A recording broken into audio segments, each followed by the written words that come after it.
not just this country, but the rest of the world as well. Pray for wisdom and discernment for this committee, and we pray for this hearing we're about to have. In Jesus' name, amen. Please join me for the pledge.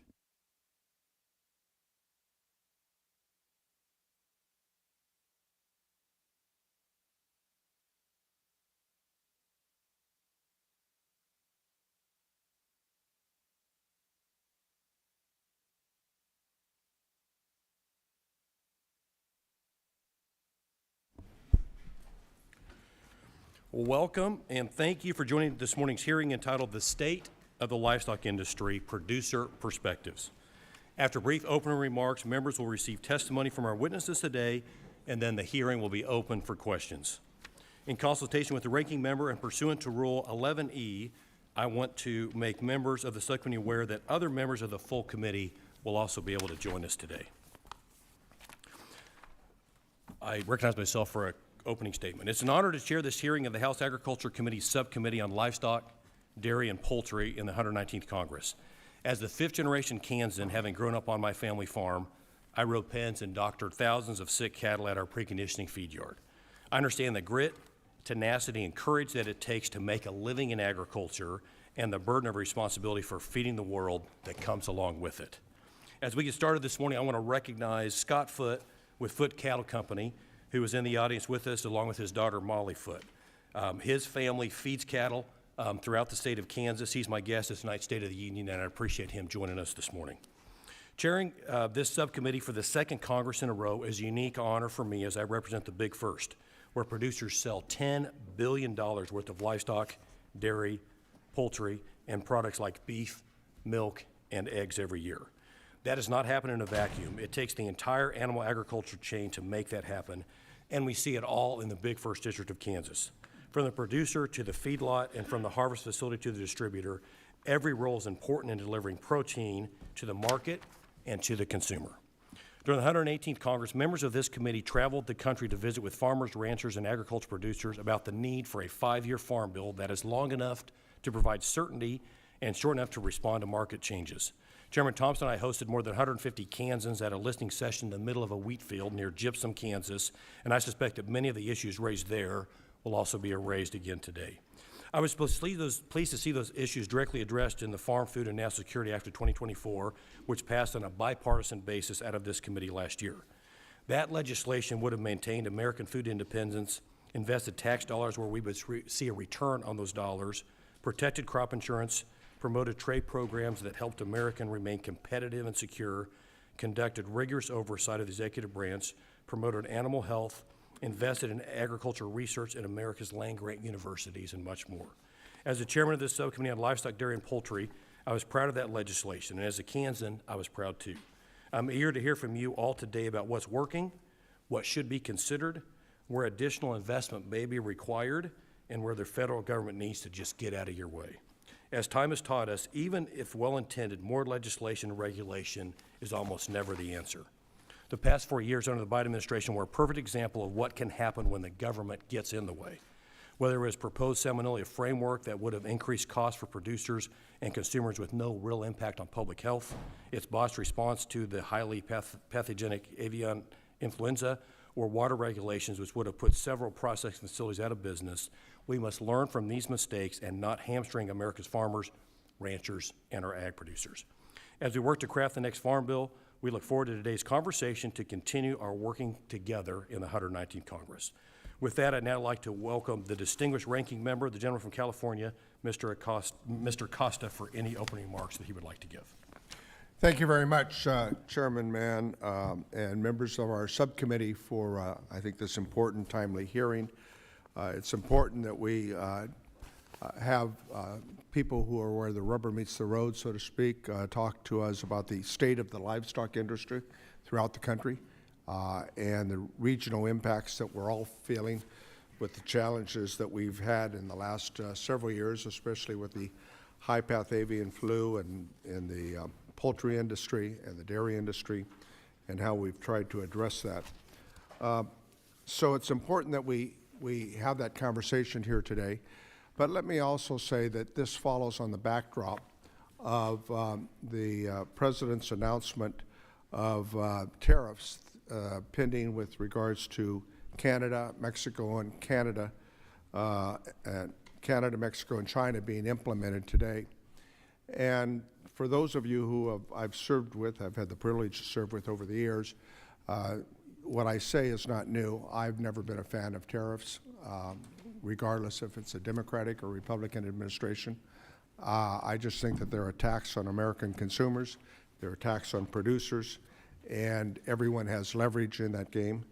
And by the way, I remember being a part of the effort to rebrand NAFTA, NAFTA 2, or the United States-Mexico-Canada Accord, which was at the time when I voted for it and supported and on a bipartisan fashion, heard that it was the greatest, best trade deal ever known to mankind. And my gosh, if that were the case, I'm wondering why, on that backdrop, we're putting tariffs on two of our biggest trading partners, Canada and Mexico. By the way, it's subject for review next year. They not only are our top trading partners, but I'm looking forward to hearing witnesses comment about their view, because our fragile food supply chain, as I have always said, as a third-generation farmer in California, started off in the dairy business, my family did, know how to milk cows and a few other things, are, I think, witnessed by the impact that we've seen that food, as I always say in every committee hearing, is a national security issue. It is. Majority of Americans, I don't necessarily think about it because they go to the grocery store and all the food in the world's there and their favorite fast food or restaurants. But it is a national security issue, an international security issue, as we've seen Russia weaponize grain in this Ukraine war after their attack. So today we're going to hear from producers on how fragile our food supply is. We cannot take it for granted. We had experiences, all of us did, during the COVID-19 pandemic that demonstrated how fragile our food supply system is and how emergencies like the pathogenic avian flu can impact industries across the nation, especially our poultry and dairy industries. As I reflect today, I'd be remiss not to mention the continued challenges from producers in my district as they have concerned about terminations of critical civil service staff within the United States Department of Agriculture's Ag Research Service, Natural Resources Conservation Services, the Animal Plant and Health Inspection Services, APHID, and much more. This includes firings of people who were working on avian flu response, trying to help producers recover while dealing with preventing the next pandemic. This administration now is trying to figure out how to hire those workers back.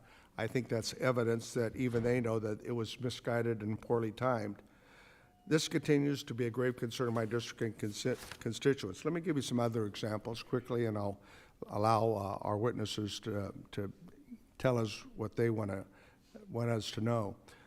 We've had delays in payments from the Emergency Livestock Program, helping producers impacted by the high-path avian flu. In California, only 1% of our dairies have received their payments in California. That's not right. Delays in payments for conservation services, leaving farmers in question as whether or not they want to move forward with key projects to help sustain themselves and equip programs and the like. Delays in key research that requires 24/7, such as those at USDA Ag Research Services.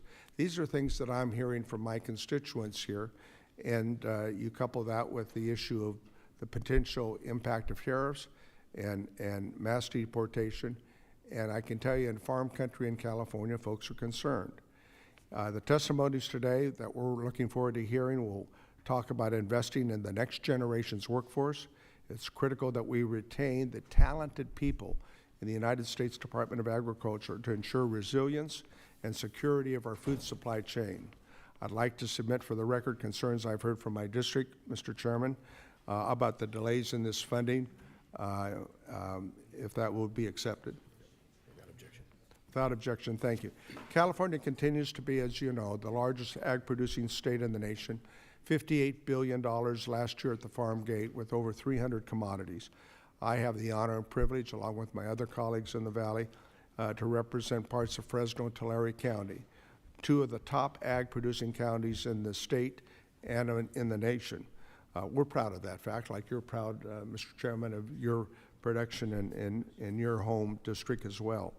And so trade will continue to play a role in this Congress, and I look forward to working with my colleagues in a bipartisan, comprehensive effort on trade agreements and getting a bipartisan farm bill, as you stated on the outset, and we need to get that work done here this year. And I'll look forward to hearing the testimony. Thank you very much. Thank you, Ranking Member. Next, I will recognize Chairman Thompson, my good friend from Pennsylvania, for any opening comments that he would like to make. Well, Chairman, thank you very much. Good morning, everybody, and thank you to Chairman Mann and Ranking Member Costa for convening the first hearing of the Subcommittee on Livestock, Dairy, and Poultry in the 119th Congress. And more importantly, thank you to our witnesses who have taken time out of your busy schedules to appear before us today. I look forward to hearing from each of you. The timing of this hearing is critical. Our producers are dealing with a historic high pathogenic avian influenza outbreak, harmful state mandates like Proposition 12, and difficult market conditions, along with a slew of other issues. Now, this hearing today is a great opportunity for us to learn from the experts in front of us about the best way to combat these problems.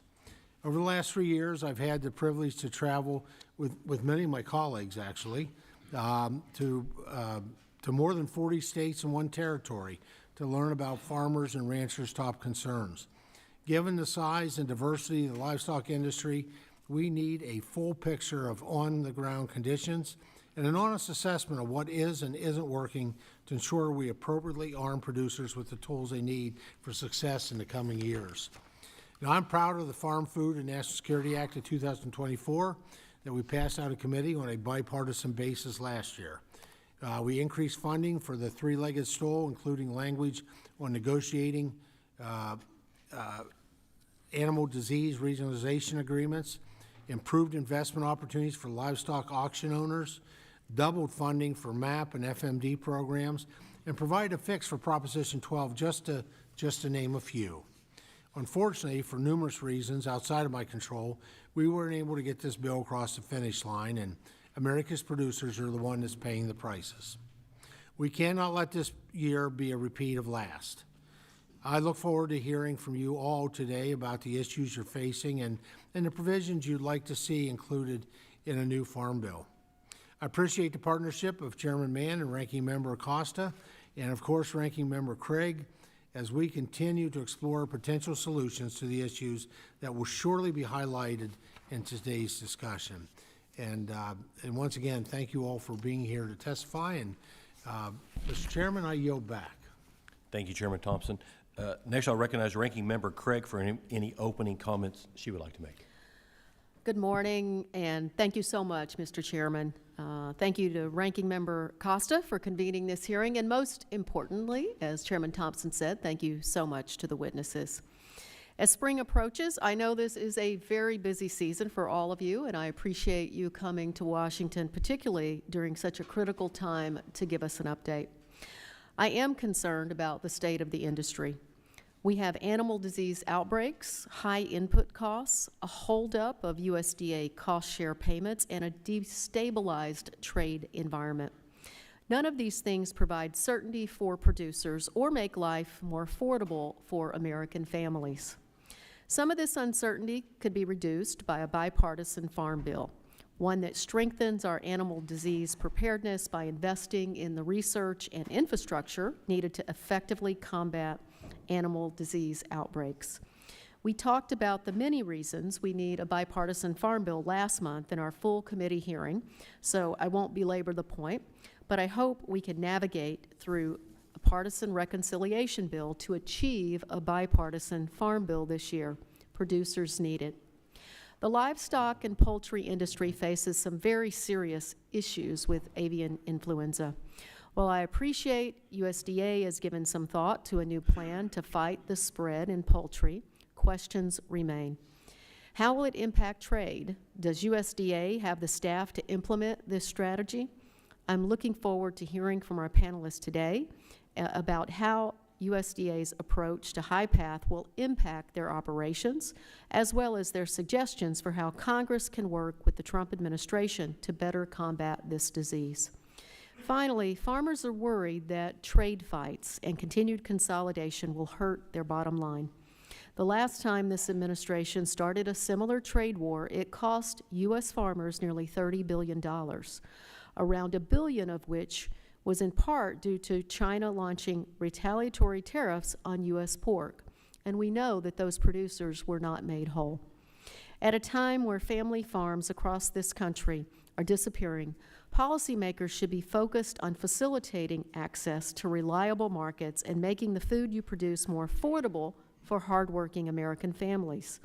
The tariffs on our largest trading partners that went into effect today are going to be devastating to this industry and to family paychecks across our nation.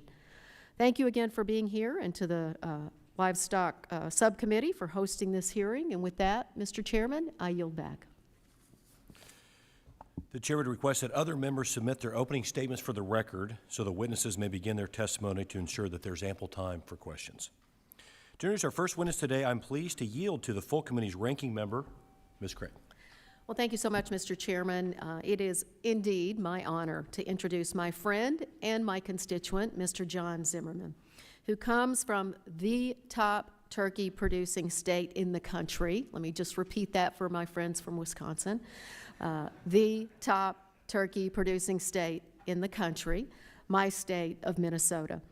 He just finished a term as the chairman of the National Turkey Federation, and prior to that, he was the president of Minnesota Turkey Growers. Finally, he's a member of my Farmer Advisory Council back home in Minnesota. As a second-generation Minnesota turkey farmer, raising about 100,000 turkeys every year, John is a veteran of the industry. I look forward to hearing your testimony and continuing to work together. And with that, Mr. Chairman, I yield back and welcome Mr. Zimmerman. Thank you. To introduce our second witness today, I'm pleased to yield to our colleague, the gentleman from Minnesota, Mr. Finsett. Thank you, Mr. Chairman. Minnesota's 1st Congressional District is a pork powerhouse district. We have some counties that has more pigs than people. And with that, it's an honor to introduce my friend, Lori Stevermer, who is the president of the National Pork Producers Council. Lori and her husband, Dale, raise pigs and crops near Easton, Minnesota, and have 3 adult children, Brett and his wife, Tressa, Adam, and Beth. Moreover, Lori is the customer success manager for Alltech's U.S. pork business, having spent her time in sales and marketing in the animal nutrition business for over 30 years. Her previous experience includes 9 years on the executive board of the Minnesota Pork Producers Association, including 2 years as president and a member of various state and national committees. Lori represents the best of southern Minnesota and is a tremendous advocate for the swine industry at the local, state, and national levels. And we thank her for being here today. Thank you, Mr. Chair. I yield back. I'll now yield to our subcommittee's ranking member, Mr. Costa, to introduce 2 of our witnesses. Thank you again, Mr. Chairman, and it is my honor and privilege to introduce Mike West, who up until the reapportionment in 2020 was a constituent of mine, but still a neighbor and a friend from Hillmar, California.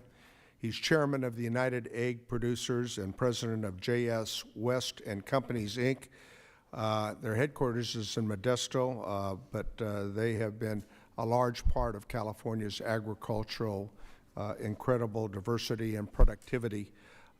It's family-owned business, over 100 years, as Mike will proudly tell you, that they've been a producer of eggs and other products, and they certainly know what you're doing. And he and I had a conversation a week ago or so about the challenges they've been facing with the avian flu, and he's got some very good information that he wants to share with us, so I'm looking forward to his testimony. And following that, I've also have the privilege to thank Walter Scheitzer for joining us as well. You're a 3rd-generation Montana farmer, as I understand it, who raises registered black Angus cattle, hay and grain, and consults on the national agricultural trade. Currently serves as the Montana Farmers Union president, and we're very pleased that you're here to give us an idea of the challenges you're facing in Montana, and we look forward to your testimony. Thank you. I'll now yield to the gentleman from Indiana, Mr. Baird, to introduce our next witness. Thank you, Mr. Chairman, and I'm pleased to introduce a fellow Hoosier, Mr. Larry Hopkins, who currently serves as the Region 3 Director on the Executive Board of the American Sheep Industry Association, and that covers Indiana, Illinois, Michigan, Minnesota, Ohio, and Wisconsin. But most importantly, he's a graduate of Purdue University. In addition to his board seat, he is an ASI's chair of the Legislative Action Council. Larry and his family own and operate a purebred sheep and wool operation called Little Eagle Valley Farm in Westfield, Indiana.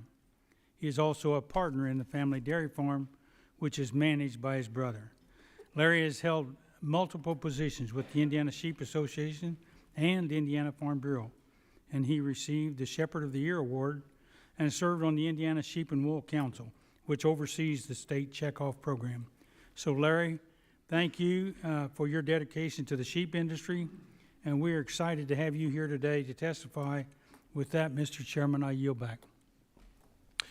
Thank you, and last but certainly not least, Mr. Troy Sander. I get the pleasure of introducing the past chairman of the Live Cattle Marketing Committee for the National Cattlemen's Beef Association. Troy also serves as the Chief Operating Officer for Heritage Beef, a cattle feeding operation based in southwest Kansas, and its affiliated feed yard, Neosho Valley Feeders, located in Parsons, Kansas, right in the heart of the Big First District. Troy has decades of experience in all aspects of the cattle feeding industry, including procurement, marketing strategies, financial and risk management, and regulatory oversight. Growing up, he worked alongside his father in Kansas feed yards and helped operate their custom farming and harvesting business. He has held several roles with NCBA and served in positions for the Chicago Mercantile Exchange, CFTC, and Kansas Livestock Association. Troy and his wife have been married for more than 30 years and are proud parents of 4 sons and 7 grandchildren. Troy, thank you for being here today to share your expertise. We look forward to hearing from you. Thank you to all of the witnesses for joining us today. We'll now proceed with your testimony. You'll each have 5 minutes. The timer in front of you will count down to 0, at which point your time has expired, and I'll make a subtle little tap with the gavel. So first up, Mr. Zimmerman, please begin when you are ready. Good morning, Chairman Mann, Ranking Member Costa, and members of the subcommittee. Thank you for the opportunity to share the turkey industry's perspective today. This morning, I'd like to highlight the animal disease portion of the written testimony I've submitted for the record. For more than a year, the turkey industry has been dealing with the negative impacts of highly pathogenic avian influenza, as well as another highly consequential respiratory virus, avian metapneumovirus, which has impacted between 60 and 80% of turkey flocks nationwide. In Minnesota alone, 127 cases of HPAI in commercial turkeys have led to the loss of more than 6.6 million birds. And while HPAI is 100% lethal to birds exposed to the virus long enough, AMPV is more subtle but equally impactful due to its ability to significantly reduce egg sets of breeder stocks that produce the next generation of turkeys and cause severe, prolonged mortality in commercial flocks. Together, these 2 respiratory viruses have exponentially increased volatility, supply shortages, and market uncertainty.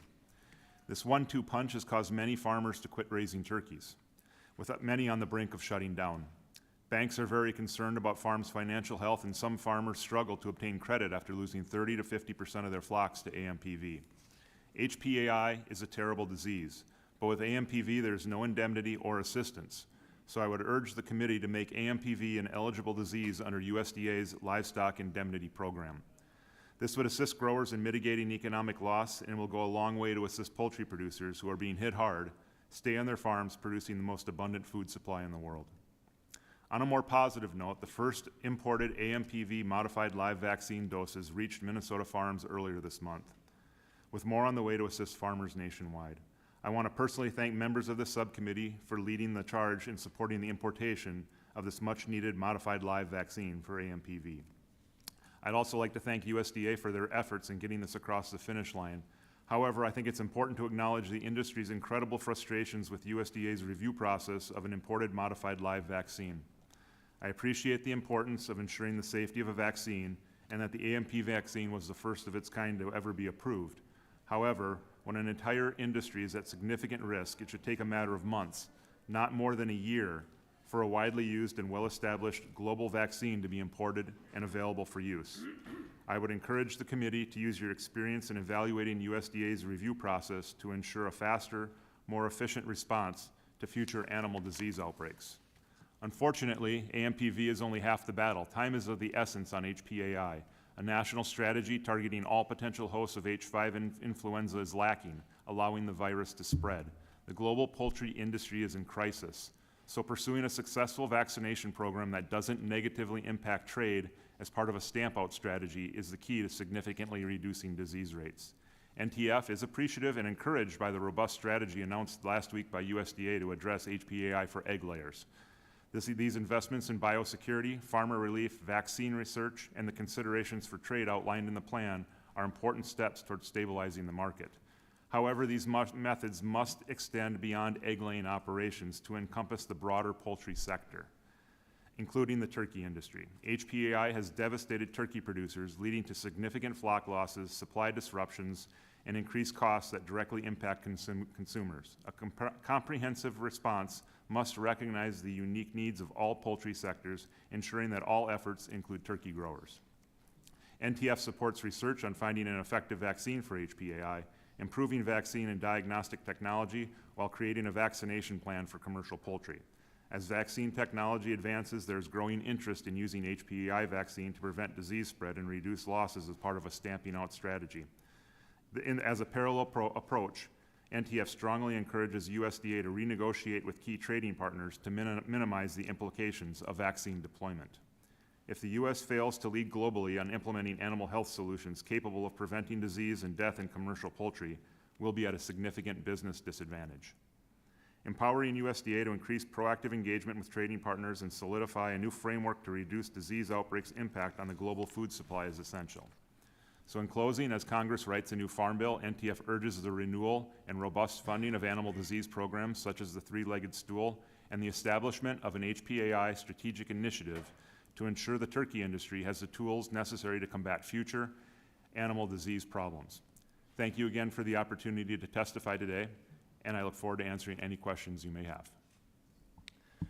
Thank you very much for that testimony.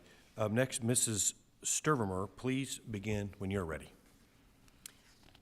Well, good morning, Chairman Mann, Ranking Member Costa, and members of the subcommittee. I'm Lori Stevemer, a third-generation pork producer from Easton, Minnesota, and president of the National Pork Producers Council. In thinking about the state of the livestock industry, let me start by saying that for several years, America's 60,000-plus pork producers have faced difficult times.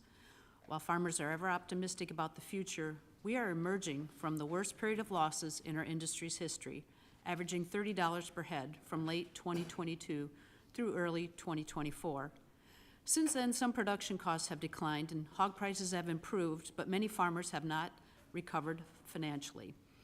To provide certainty, we need to continue farming. American agriculture needs a 5-year farm bill in which pork producers have 3 priorities. First, we must fix the problems caused by California's Proposition 12, which has increased farmers' operating costs, caused business uncertainty, and raised pork prices at the grocery store. As you know, this law reaches far beyond California to include farmers in other states and even other countries.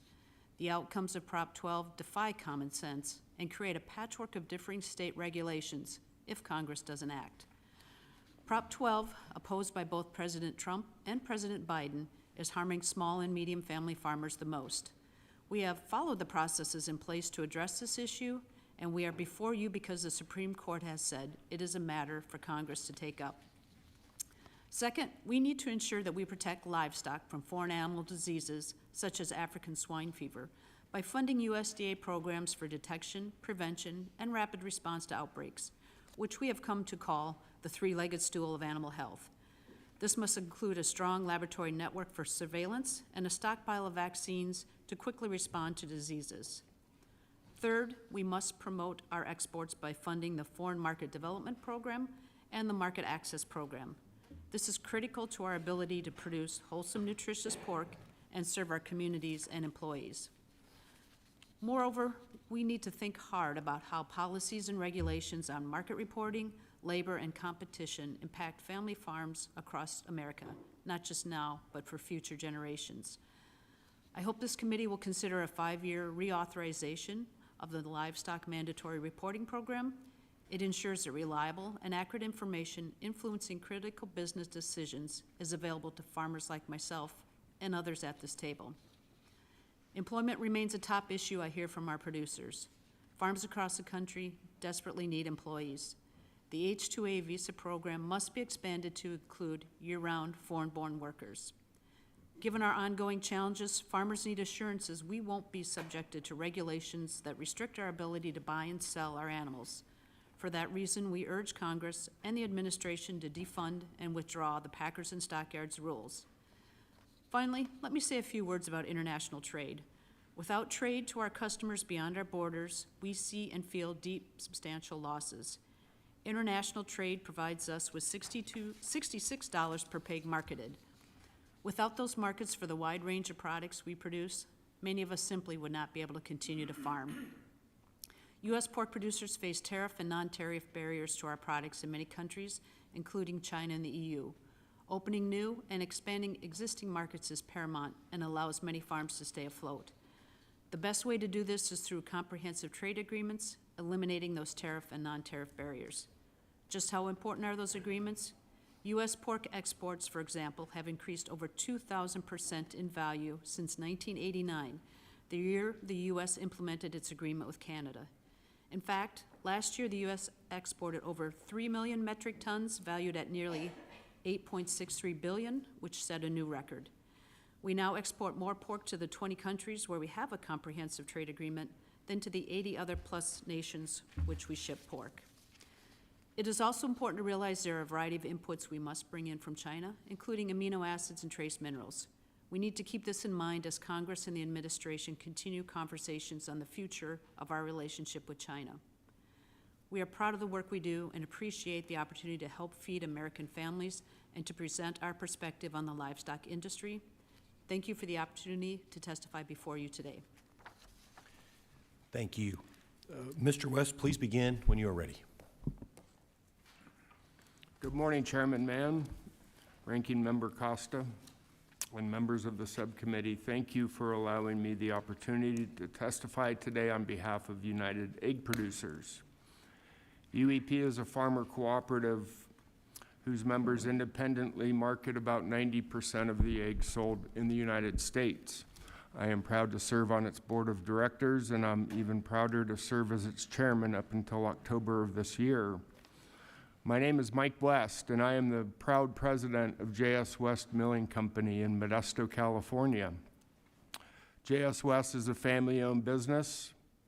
We produce eggs and we sell propane, and we've been in business for 116 years. My great-grandfather founded this company in 1909. Today we have capacity for 2 million laying hens, and we are also the largest privately held propane company in California, and we are looking to widening that gap. I am the fourth generation leader of J.S. West Milling Company. My father came before me, his father came before that, and my great-grandfather started the business back in 1909. Our son Noah joined the business just 2 months ago. He represents the fifth generation of our family. His brother Nicholas will be next into the business within a couple of years. We take the family business seriously in our family. However, Noah, on his first day of work 2 months ago, his brand new office is on a chicken ranch. He pulled up to that ranch on his first day and was met with an eerie silence. That's because the month previous to that, we depopulated 550,000 chickens that were sick with highly pathogenic avian influenza. It was the second such depopulation in the calendar year 2024 for J.S. West. We depopulated 1.2 million chickens off of our Hilmar Ranch. Those numbers pale in comparison to what is happening across our country. We lost 1.2 million birds. Many, many more people are losing many more birds than that on a weekly basis. HPAI is in every state. It's been found in every continent on this planet. This country has depopulated 167 million chickens since this outbreak started in 2022. In 2025 alone, we've killed 30 million chickens. laying hen chickens, excuse me. If we do some quick math, that's 500,000 birds almost per day this year. Prior to 2022, we've been able to hold this virus at bay through biosecurity. The current outbreak is different, ladies and gentlemen. The virus is different, and it's affecting other members of the barnyard. And we call those folks neighbors back home, and we're all very, very worried about it. And it's been obvious for some time that we needed to take a different path. And the egg industry is very happy to have heard the announcement by President Trump and his administration, Secretary Rollins from USDA. We were very heartened to hear this announcement on Thursday of last week, to hear about a 5-pronged plan to eradicate HPAI. And I'd like to talk about a few of those points that were announced last week. We are pleased to see a very strong focus on vaccination.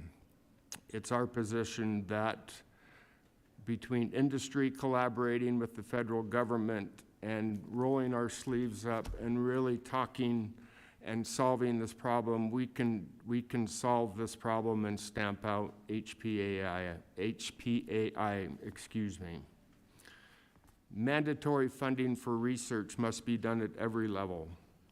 Our lab system in this country is understaffed, and this can slow down testing and it can speed up spread. We would like to see fully staffed APHIS members and ARS teams to assist producers on the ground during outbreaks. Our industry has created a working group. We've put together veterinarians, disease prevention experts, and retired government officials to come up with an industry plan, and we would love to share that plan, not just with this committee, but with every member and with USDA. And I know Proposition 2 and Proposition 12 have come up in this room this morning. I am a California egg producer, and I'm a very proud California egg producer, and we operate under different production standards in our state, and there's a handful of other states that do as well. Mr. Reyes, your time is expiring. If you maybe make a few final comments, and then we can ask you some further questions. Okay, I would like to thank this committee for your time today. It has been the experience of a lifetime, and I will never forget it. Thank you very much for being here. Mr. Hopkins, please begin when you're ready. Chairman Mann, Ranking Member Costa, and members of the subcommittee, thank you for the opportunity to speak with you today.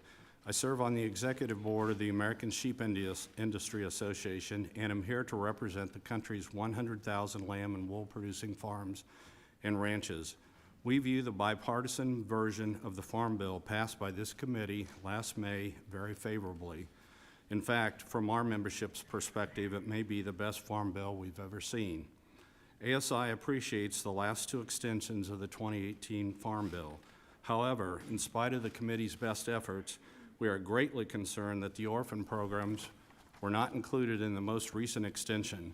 We ask that you include them in the next moving vehicle. The importance of those programs cannot be overstated. Ultimately, the reauthorization of the Farm Bill and the infrastructure it provides is paramount for the survival of our industry and our continued ability to provide the wool that clothes American servicemen and women and the American lamb that feeds your constituents. A large share of the U.S. wool clip did not receive a bid for purchase in 2024, and we are now in the shearing season for this year's clip.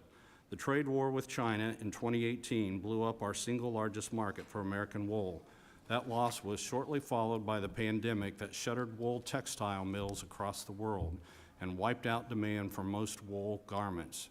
That demand has yet to return to full strength, and buyers continue taking advantage of the prices of our stockpile.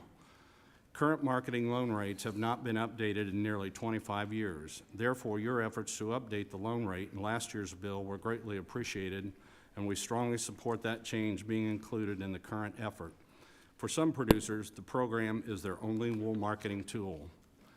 Further, please consider us in any future support resulting from unfair trade practices of our competitors. We encourage continued support of USDA's FAS programs, which support the opening of new markets of our products. Reliance on China alone is risky, as they have more wool textile processing equipment than the balance of the world combined. This month's USDA inventory report revealed an increase in the nation's sheep herd, due largely to the rapid expansion of solar and fire prevention grazing. Yet producers are dealing with record high input prices and depressed markets. The lamb market at the wholesale level has been stagnant for the past year, and any uptick is quickly dampened by imported lamb from Australia and New Zealand, portions of which were up over 33% last year. These conditions highlight the volatility we struggle with, particularly given neither a futures market nor a hedge against market downturns exists for us. Last spring, USDA RMA issued a report evaluating risk management tools available to the industry, or lack thereof. The report acknowledged our need for a quality risk management tool, but ultimately did not provide recommendations. We therefore asked the committee to direct the Secretary to provide recommendation for a viable, specific sheep management tool. 1/3 of America's sheep herd is under the watch of an H-2A sheep herder. Overtime payments required by certain states and the mandated salary increase forced on sheep producers by the Department of Labor's use of the adverse effect wage rate methodology are literally driving ranchers out of business. Salary alone in California, the second largest sheep producing state, is nearly $58,000 annually per herder. This, combined with the mandate that we provide the herders with food, board, clothing, while also covering application and visa fees, has driven our costs to an untenable level. California has lost nearly 15% of sheep production over the last 2 years alone. Research by Wyoming wool growers shows that Wyoming, the third largest sheep producing state, is dealing with similar result. ASI appreciates the prompt reaction of the administration with great support from members of Congress to bring USDA Aphids Wildlife Services personnel back online last month. Millions of head of livestock are protected from coyotes and other predators via an agency that is uniquely important to us. ASI strongly supports USDA's minor drug use development programs. The cost of bringing a new animal drug to market is rising, and many pharmaceutical companies are not investing in such development. The lack of access to these products, which are used by our competitors, creates a disadvantage. While imported lamb may be treated with a foreign drug, that same product is often not approved for use here by the FDA. In summary, ASI thanks you for including our priorities last year and believes that the reauthorization of a similar farm bill is crucial to all of our members. Thank you all very much. Thank you. Mr. Schweitzer, please begin when you're ready. Thank you, Chairman Mann, Ranking Member Costa, for the invitation to testify today. My name is Walter Schweitzer, and I'm president of Montana Farmers Union. I'm a third-generation Montana farmer. All of my grandparents homesteaded in Montana. I raise registered black Angus cattle, hay, and grain. I am also an international ag consultant and have been involved in international trade. My testimony today will be mostly about two themes: competitive markets and reducing uncertainty. I believe we must build a more resilient food system, one that is more diverse than the one we have today, with additional local and regional production markets and infrastructure. During the pandemic, we saw how fragile our highly consolidated food system is. But it doesn't have to be that way. When I first started farming, we had several packing plants, flour mills, bakeries, and home-delivered milk in most of our major communities. Now almost all of these are gone. We had family-owned grocery stores in every small community that had Montana food on its shelves. Now, most of our food produced in Montana is shipped 1,000 miles away to be processed, packaged, and then shipped back to corporate-owned grocery stores. This is not a resilient food system, and our food security is at risk. We can start addressing these problems by focusing on one of the Montana's biggest businesses, the cattle industry. Prices are relatively high today, but market volatility and uncertainty will remain high without more oversight of competition laws. For beef, just 4 firms control more than 80% of the packing. cattle ranchers are hesitant to reinvest in rebuilding their herds when they are at the mercy of 4 large multinational corporations. We must push back against these monopolies with strong enforcement of competition laws. For over a century, the Packers Stockyard Act has protected the ability of independent family farmers and ranchers to compete in a fair and open marketplace without fear of retaliation or discrimination. But those protections had eroded until the last few years. Recent updates to the Packard Stockyard Act strengthen protections for family livestock producers. Lawmakers should maintain those common sense farmer-focused actions. We should better equip the USDA to enforce these rules by passing the Meat and Poultry Special Investigator Act, which could dedicate more resources to fight monopolistic practices in the livestock markets. The cattle sector would be more competitive with the passage of the Cattle Price Discovery and Transparency Act to ensure a robust cash market for cattle.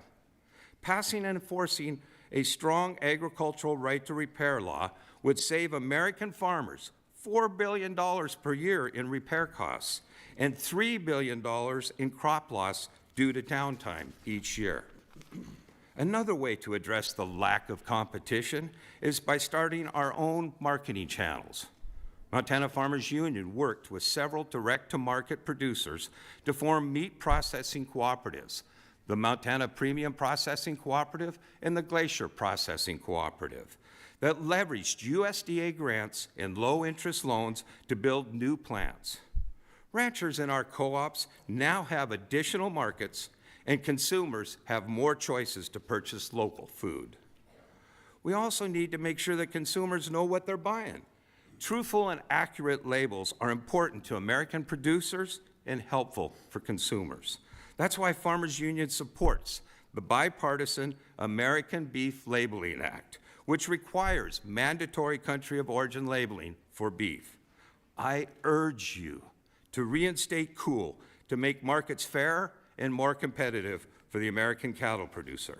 There are many livestock producers who are facing uncertainty due to early actions by the administration to pause federal grants and layoffs of tens of thousands of employees. Some Montana farmers and ranchers voluntarily enrolled in the USDA conservation and programs to improve their farm operation. Many farmers have been told that they're not being reimbursed. Even if the funds eventually come, the uncertainty is bad for long-term planning. I hope this subcommittee will keep a close eye on these cuts and how they affect farmers and ranchers. Finally, one of the best ways to reduce uncertainty in this livestock sector is to advance a strong farm bill that includes improved livestock disaster and insurance offerings. The farm bill is long overdue, and I urge you to push back against proposed agricultural concepts that investing in food security is national security and should be as much of a priority as investing in our military. Thank you for the opportunity to testify, and I look forward to answering your questions. Great. Thank you. Next, we'll hear from Mr. Sander. Please proceed when you're ready. Chairman Mann, Ranking Member Costa, and members of the subcommittee, thank you for the invitation to share a cattle producer's perspective on the state of the livestock industry. My name is Troy Sander. I am the Chief Operating Officer for Heritage Beef, a Kansas-based cattle feeding business, and the current president of the Kansas Livestock Association. I am also a proud member of the National Cattlemen's Beef Association, or NCBA, where I just concluded my time as chairman of the Live Cattle Marketing Committee. NCBA has been the trusted leader and definitive voice of the U.S. cattle industry since 1898. NCBA today represents over 25,000 direct members and approximately 178,000 through its 44 state affiliate organizations. As the chair of one of NCBA's 7 policy committees, I have seen firsthand our century-old grassroots policymaking process at work. Every member has a voice in that process, and it is on behalf of these cattle-producing families that I testify before you today. In general, and certainly more so than at any time in the recent past, I am pleased to report that the state of the cattle industry is healthy and strong. We are seeing cyclically high prices for fed cattle feeders, calves, and cows, and even setting new price records in some cases. While much of this can be attributed to tight cattle supplies, beef demand has also held strong in the face of inflation and tighter household incomes. Consumers know that beef is a nutrient-dense and efficient source of protein, and that it is largely why they keep coming back for more. Not to mention it tastes pretty good, which we got to experience last night. While we maintain a positive outlook in our industry, we're also not immune to the challenges that face all of production agriculture. Input costs such as feed, fuel, labor, and even regulatory compliance represent the greatest threat to producer profitability. To put it into perspective, as prices have nearly doubled over the last 4 years, my margin is roughly the same. As Congress explores ways to support cattle producers, I would draw your attention to the following points. As I stated earlier, much of the support for these high prices is because of strong beef demand. One of the greatest tools ever designed to grow and maintain beef demand is the beef checkoff system. This widely supported and successful program uses the pooled resources of cattle producers across the country to open new markets abroad, drive sales domestically, and conduct research into the human nutrition benefits of incorporating beef in a healthy diet. Cornell University estimates that those who pay into the beef checkoff see a roughly $13.41 return on every dollar invested. Despite this, the checkoff has come under fire from a small minority of dissatisfied producers whose voices have been amplified by the radical animal rights industrial complex. The simple fact is this: the beef checkoff works. It does so with rigorous oversight under producer direction and at zero cost to the taxpayer. NCBA urges lawmakers to reject any legislative or regulatory attempts to dismantle commodity checkoff programs. Finding and keeping a workforce is another major challenge in the cattle industry. Domestic farm labor is extremely hard to come by, and as a result, we struggle to maintain operational certainty. Although programs like H-2A exist to help with the farm workforce, it favors crop production because it is entirely a seasonal program. The cattle industry needs refinements to H-2A to make it a year-round, more successful, efficient, and streamlined program. NCBA was pleased that the Biden administration withdrew its disastrous rule deceptively titled Fair and Competitive Livestock and Poultry Markets. Government handouts and central planning is not the solution to market challenges. However well-meaning this rule may have been, the fact is it would have wreaked havoc on the small producers it was intended to help. And this rule is not the only example of that. Whether it's the Endangered Species Act, National Environmental Policy Act, climate sideboards on conservation programs, or waters of the United States, NCBA urges Congress to rein in regulatory overreach everywhere it exists. There are many other important issues I simply do not have time to address, and I would ask that you please examine my written testimony. In closing, Mr. Chairman, cattle producers are tough and resilient people who tackle new challenges with determination and grit. NCBA is ready to work with this subcommittee, the administration, and anyone to ensure a bright future for the next generation of America's cattle producers. Thank you, Chairman Mann, and I will now stand for questions. Thank you all for your important testimony here this morning. At this time, members will be recognized for questions in order of seniority, alternating between the majority and minority members, and in order of arrival for those who joined after the hearing convened. They'll be recognized for 5 minutes each in order to allow all of us to get as many questions in as possible. To begin, I'll recognize myself for 5 minutes. Thank you all for being here this morning. First question will be for you, Mr. Sander. Can you speak to the growth in demand that you're seeing for the cattle industry, and what's the outlook overall for prices as you think about where the beef industry is today and where it's headed?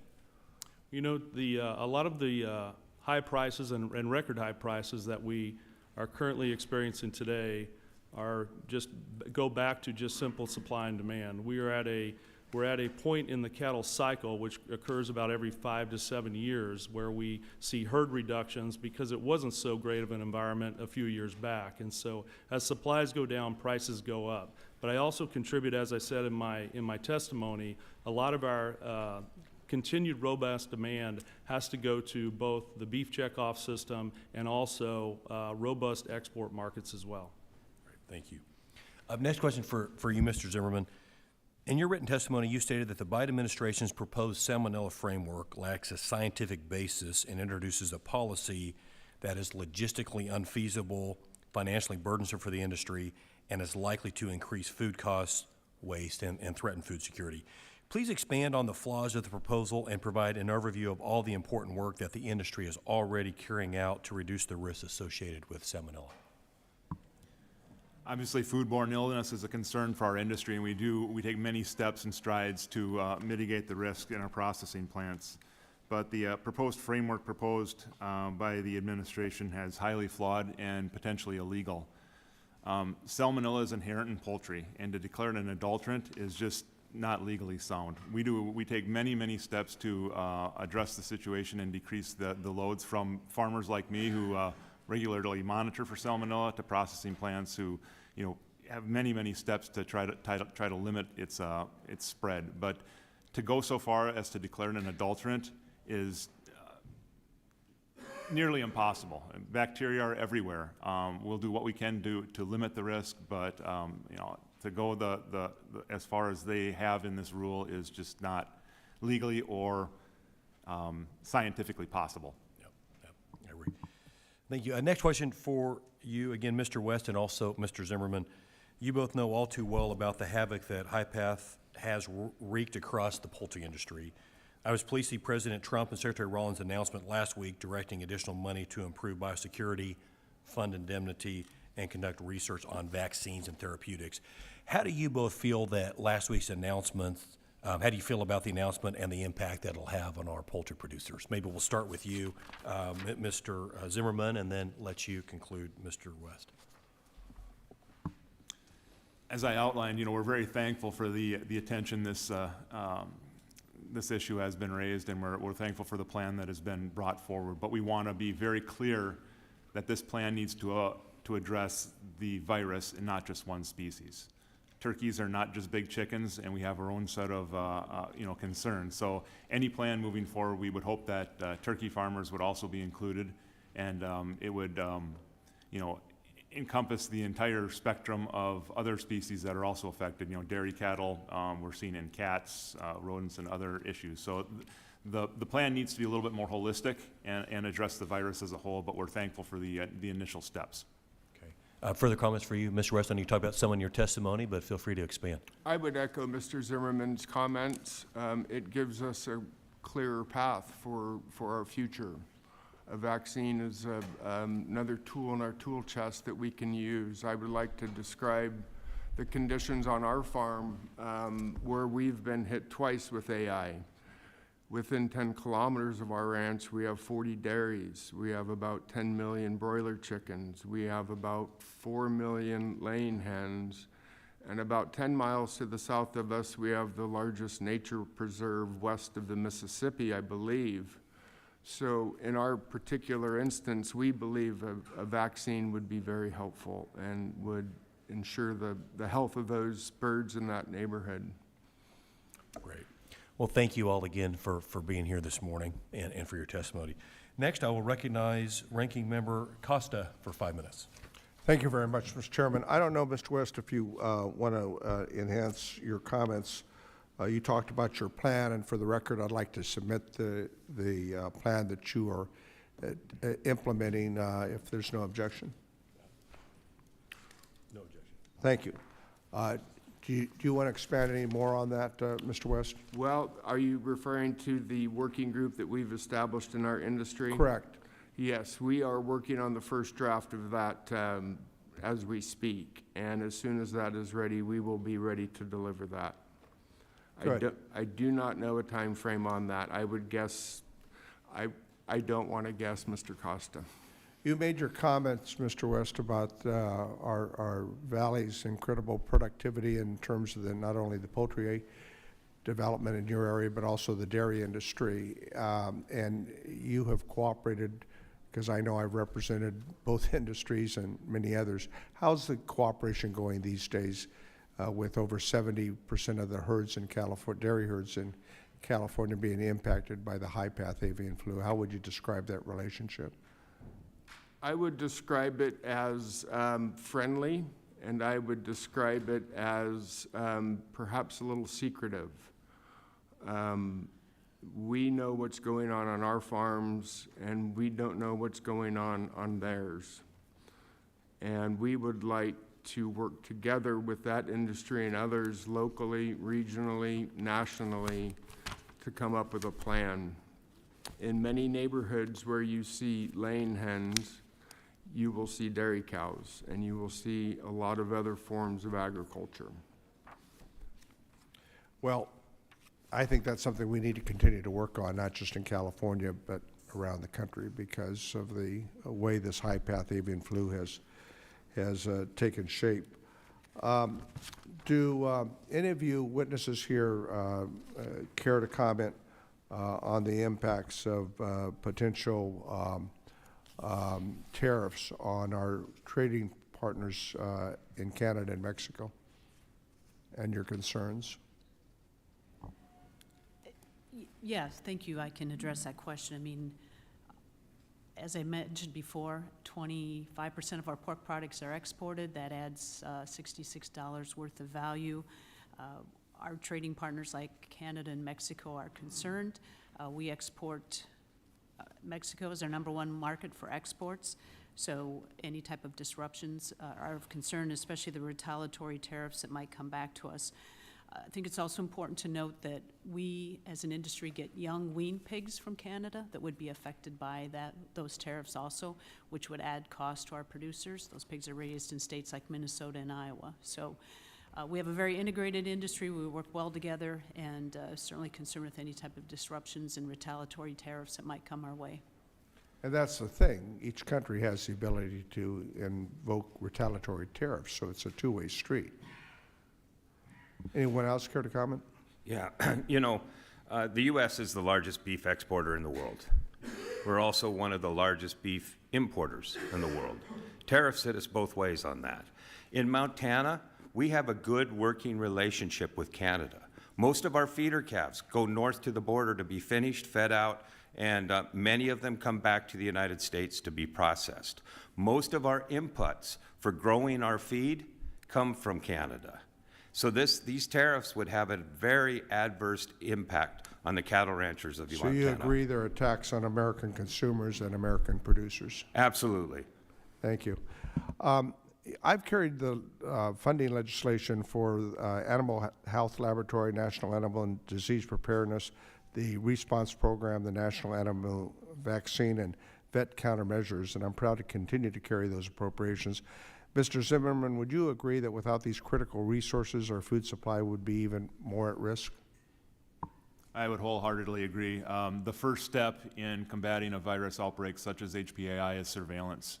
So we need to keep these folks on board and not have them terminated, correct? They were already short-staffed, so any further cuts to staff would be detrimental, yes. I agree. Biosecurity continues to be a main pillar, I think, in combating high-path avian flu, but we also have strong herd health here in the United States. Mr. Schweitzer, you mentioned in your testimony you could expand on why ear tags and other measuring of biosecurity are worthy investments. Quickly comment, I've run out of time. It's, you know, food security is a national security. We both agree. And herd health is national security. And it's definitely important, and our herd health is at risk without good traceability. It's a public good, and it should be, the cost of herd health should be borne by public, not the producers, not the feeders, not the packers. Thank you, Mr. Chairman. My time's expired. Next, we'll recognize the gentleman from Nebraska, Mr. Bacon, for 5 minutes. Appreciate y'all being here. Agriculture is the economic dimension of Nebraska, so I appreciate your expertise. So I have a question for our beef experts here and our pork experts. Just tell me the importance of USMCA here to these two industries. Start with pork, excited. Yeah, thank you, Mr. Bacon. Love the last name there. You know, once again, trade is so important to our industry. I mean, when you look at the pork industry, trade helps provide that balance. We export more than we import, and so Mexico is our #1 export market. They love our pork down there. Canada's, I believe, #5, so both of them are important to us. And And the work of USMCA has been good for all three of us countries, I should say, and certainly want to continue those type of relationships in the future too. How about for our beef side? Yeah, we are extremely glad for the export trade that we have. We value it at about $425 a head for every animal that we produce, is the value of exports to us. So we are excited about new markets and expanding current markets, and we fully understand that this is a very important part of our production system. Question for you both, a follow-up. I understand some retribution towards Mexico. They were blocking our corn and doing some other things. But as Canada, to my knowledge, they've lived up to the USMCA, so I'm trying to just get my arms around I'm not sure responding to Canada with tariffs is appropriate, but has Canada been living up to the USMCA agreement? And if anybody knows differently, please let me know. Well, I believe they have been living up to the agreement, but I think the agreement needs a few improvements. First and foremost, country of origin labeling. Secondly, they can dump their grains, wheat especially, into the U.S. market, but we are not allowed to export our wheat into the Canadian markets. This is clearly an important addition that needs to be made to the USMCA. That's a great input. Anybody else? Okay, go ahead. Well, I would just say that the trade and exports are complex. And, as I mentioned, we get weaned pigs from Canada into the U.S. in Iowa and Minnesota, and those are good, healthy pigs that are harvested in our plants. And so we have an integrated industry, and that's why we need to continue to find ways to work together. I realize it may not be perfect for all species, but for the pork industry, it has worked well for us. One of the big concerns I have, we were a net trade exporter 4 years ago. Not a huge trade surplus, but there was one. Now we have the biggest trade deficit in agriculture in our history. And I think it's part of the factors why we're nearing a recession in the agriculture sector. That's very concerning for me. A follow-up question to Mr. Sander and Mrs. Stavermer. There were recent federal cuts to the Meat Animal Research Center, otherwise known as the MARC in Nebraska. And a lot of these researchers lost their jobs. Can you explain the importance of our nation's research efforts to agriculture? We'll start with you, ma'am.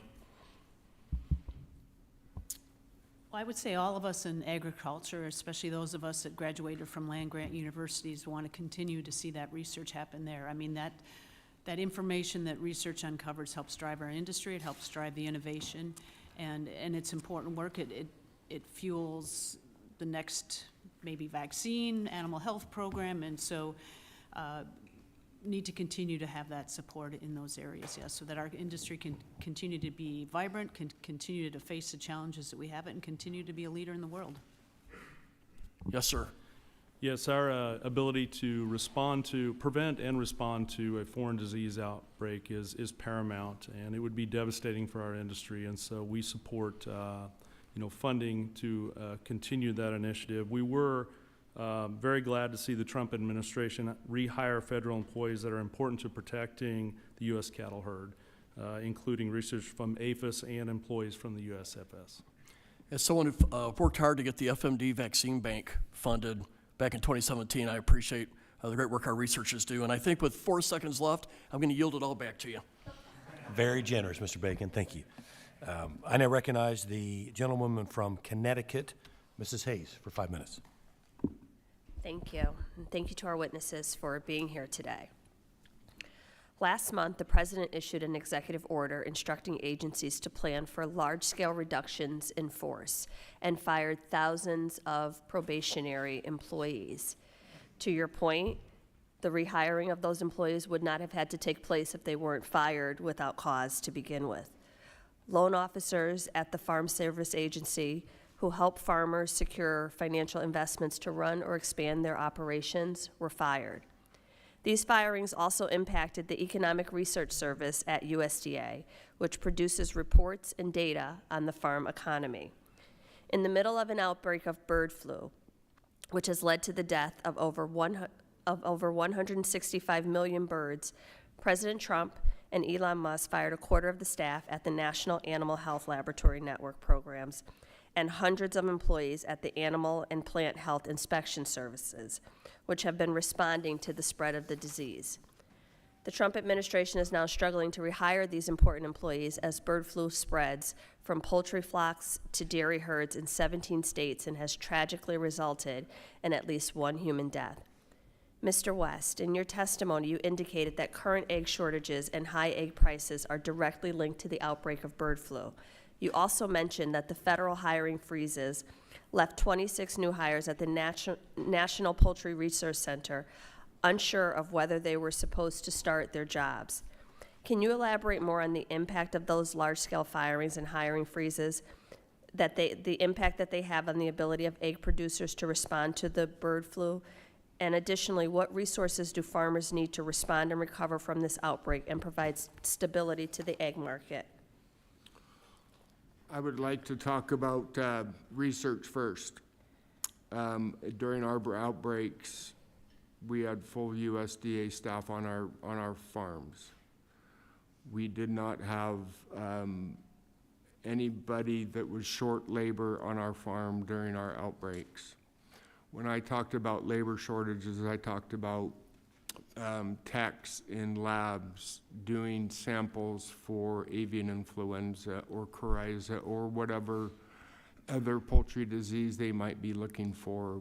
I did not see any labor shortages on the farm. But aren't those techs equally as important as the people who are actually on the farm in order to combat an outbreak of bird flu? That is exactly right. And I believe that those positions were left untouched, if I'm not mistaken. And I'm going off of memory here, ma'am, so I might be wrong. Okay, well, you can submit that later, but the point is making those types of cuts without surgical precision and an understanding of the impact that would have would leave us in a bad spot should an outbreak occur that we cannot plan for. So it's not just the workers on the farm, but the technicians in the lab and all of those highly specialized employees are very important to the lifespan of this process. I have another question, but Mr. Schweitzer, you seem to be jumping out of your seat. Would you like to respond? You know, the cuts have had an impact in Montana, no doubt about it, both in predator control for our sheep industry, and for health of our livestock, and for programs for the for the Montana farmers and ranchers. Right now, many farmers are going in to get their operating loans renewed. Mm-hmm. And the bankers are dismissing any support from the U.S. government. If you take that out of our bottom line, we're not going to get our loans renewed. Yes, thank you. I can tell you that it's also had an effect in Connecticut. I was approached at a parade by a father who wanted to tell me the story of his daughter, who was a shellfish expert, Marine veteran, highly recruited by the USDA, and happened to be a probationary employee in that role, although she had served 25 years in other agencies and departments in a highly specialized field as a shellfish expert. I'll submit my other questions for the record. With that, I yield back. The chair recognizes the gentleman from Indiana, Mr. Baird, for 5 minutes. Thank you, Mr. Chairman and Ranking Member. So I'm going to start, Mr. Hopkins. As you know, all orphan programs were left unfunded at the end of the last Congress. Can you speak to the importance of the orphan programs such as the sheep production and marketing grants and the need for continued funding? Thank you, Congressman. Yes, the orphan programs are critical to the sheep industry.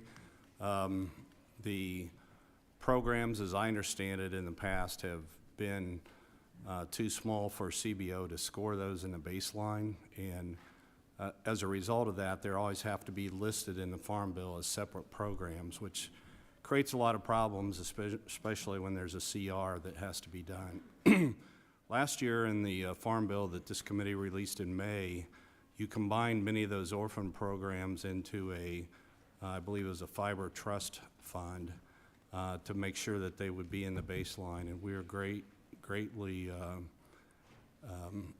pleased that you were able to do that, and if you can continue to do that in the new Farm Bill, I think we would be very satisfied that that problem that's been with us for a while would get resolved. Thank you. Thank you. Do any of the other witnesses have any thoughts in this arena?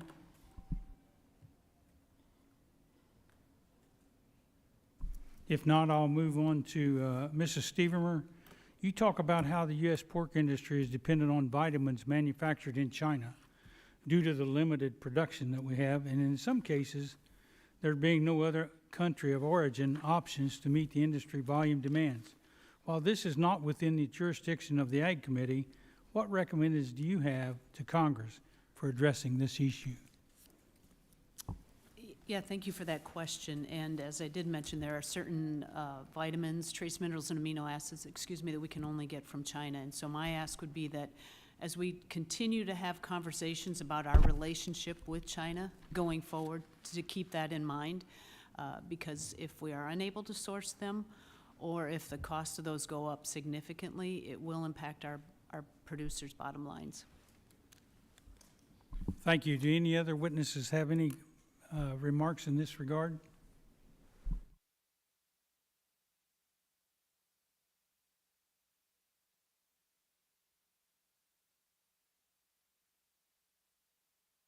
So I'm going to move on to another area.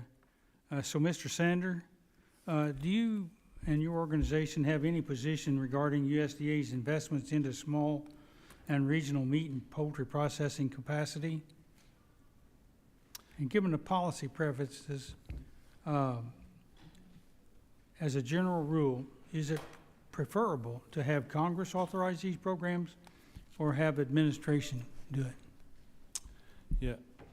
You know, obviously, we will at some point end up rebuilding our herd, maybe not to levels that we've seen in the past due to inflation and taxes and land values, but we will see, again, a time where we have a large supply of cattle that need to go through the processing plants and the packing plants, and so we are absolutely 100% supportive of programs to help small and regional packers overcome the high costs of the startup and provide more hook space for our product. Do any of the other witnesses have? Yes. You know, Montana, prior to the COVID pandemic, we eat about 100,000 head of cattle a year, but we only had the processing capacity of about 30,000. We found out during the COVID pandemic that we couldn't even feed ourselves, even though we raise over 2 million head of cows. This local regional processing is critically important for our food security and our national security. And the investments that have been made in Montana have increased, almost doubled our processing capacity. But we still have a ways to go because we eat 100,000 head, so if we can process 60,000, we're still short 40,000. Thank you. Anyone else? We got about 21 seconds.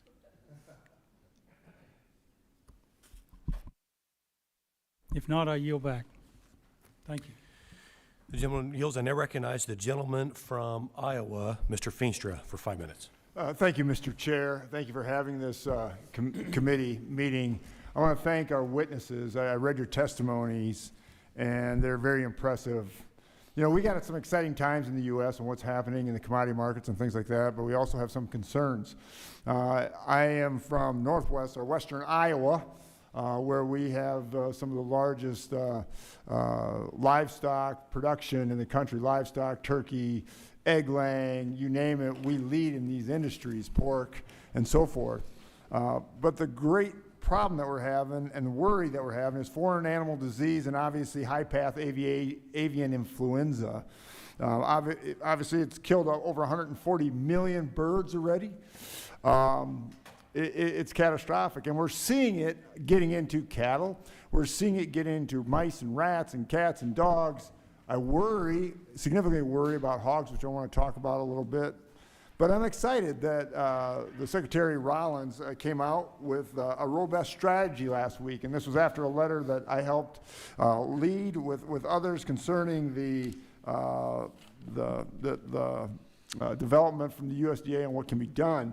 Obviously, the investment has to be in biosecurity, farm relief, vaccine research, and other considerations. So I want to talk to Mr. Zimmerman and Mr. West. Obviously, Mr. Zimmerman, National Turkey Federation, thanks for being here. I think the world of your organization and what you do. I have one of your producers here. It's going to go with me tonight to hear the State of the Union. And then Mr. West, United Egg Council, thanks for being here. Obviously, I have one of the largest egg producers in the country. 14% of the eggs come from one of my owners, and it's great to have you here. So between you two, what areas of research should be our priority that we can best implement and move forward on this strategy of trying to find a solution to high-path aviation influenza? Mr. Zimmerman, what is your thoughts on this? We've come a long way since 2014 when this virus first emerged in the Midwest, and we've come a long way with our biosecurity. There's still room for improvement, and any research there is obviously helpful, but we need to do more than just biosecurity. So as we look towards a vaccination program, we need to research how that could be rolled out, because obviously we're not going to be able to jab every bird out there. It's just not possible. But what birds should we protect first? I mean, egg layers maybe our breeding stock, but we have to have those discussions of how a vaccine could be implemented, and then we also have to address the trade issues, obviously, to make that happen. Is that going to be the big issue? That trade issue concerns me a lot. So you start vaccinating, it's different than egg layers, but for turkeys, is this going to be a big issue for you? It can be a big issue. We have to weigh how many birds are we depopulating versus how large our export markets are, and we're at that point. So we really need to look into how we can vaccinate and not harm trade. In 2014, we know the CVOs got together and discussed this issue and alleviated a lot of the trade concerns. So we would hope that in the future we can have those discussions so we can start concentrating and looking at vaccine, because honestly, I think that's our path forward. Yeah, I agree. I had a couple turkey farms get hit in Buena Vista County and Sac County and stuff like that. We've got to get our arms around this. We can't continue to euthanize and indemnify. I mean, we've got to find solutions, and I appreciate that. Mr. West, we've had a lot of discussions on this topic. Worried. What is your thoughts? What can we do to move forward? What is the solution here? Well, there's a lot of solutions, and there needs to be research at every level of this virus. I spoke in my testimony about a working industry group working with the USDA and working through some of these issues. Chief among them for our industry is when and where do we vaccinate the birds? At what age? In what facility? Do we do it at a hatchery? Do we do it in a brooder house where we take a day-old baby chick and raise her to 16 to 17 to 18 weeks? Do we do it there? We do not want to do it in a lay house. It would be operationally nearly impossible. That's right, it would. Yep. Ms. Stevermeer, what is your thought? I mean, I'm worried about it getting into hog. Obviously, we're worried about African swine fever, but where do you see this moving forward, and how can we all work together and find a solution here? I would just say it goes back to our three-legged animal health stool that we talk about, the importance of the labs that are doing the diagnostic work, the surveillance that we have in place there, and also our biosecurity. So it's upon all of us as an industry, as livestock industries, to be in communication with each other. I know our staff veterinarians are on those calls on High Path and making sure that our lab capacity is there and that we have the science and innovation to work on vaccines. Thank you. Thank you. Thanks for your testimonies. Thank you, and I yield back. Thank you. The chair recognizes the gentleman from New York, Mr. Riley, for 5 minutes. Thank you, Mr. Chairman. Appreciate it. I want to follow up on what my colleague was talking about with bird flu. It's very, very concerning for a lot of reasons. We just had a bird flu outbreak in Ulster County in my district in January. We had another one in Delaware County just last week. And of course, we've seen what's been happening with egg prices. Mr. West, I wanted to ask you this question. I share your concerns about the damage this virus is causing, and I agree with colleagues on both sides of the aisle that we really got to get it under control. I'm an original co-sponsor of a bipartisan bill that Congressman Costa and others are leading, the Healthy Poultry Assistance Indemnification Act. And my understanding is under current law, farmers will get compensated if they have to depopulate a farm where bird flu is found, but that the folks who are in the surrounding control areas also have to take measures, but they don't get compensated. And so our bill would allow them to be compensated for the economic impacts that they face. I know that this bill is supported by the American Farm Bureau Federation, the National Chicken Council, and the United Egg Producers. And I was just hoping you could take a couple minutes to make the case for folks here why this bill is so important.